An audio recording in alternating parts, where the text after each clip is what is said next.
നിയമാനുസരണമല്ലാത്ത കുറ്റവിചാരണ.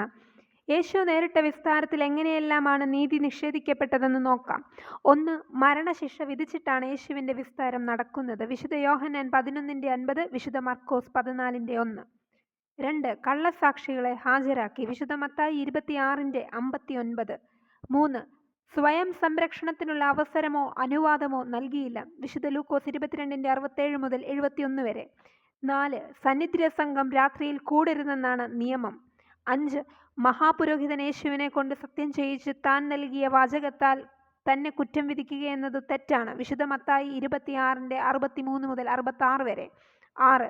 ദേവാലയത്തോട് ചേർന്നാണ് സന്നിധിര സംഘത്തിൻ്റെ കോടതി മുറി. ഇവിടെ വെച്ച് മാത്രമേ വിസ്താരം നടത്താവൂ എന്ന നിയമമുണ്ട്. എന്നാൽ യേശുവിൻ്റെ കാര്യത്തിൽ മഹാപുരോഹിതൻ്റെ വീട്ടിൽ വെച്ചാണ് കൂടിയത്. വിശുദ്ധ ലൂക്കോസ് 22:54. 7. വിസ്താരം നടക്കുന്ന ദിവസം തന്നെ വിധി പ്രസ്താവിക്കുവാൻ പാടില്ല. എന്നാൽ ഈ നിയമത്തെയും കാറ്റിൽ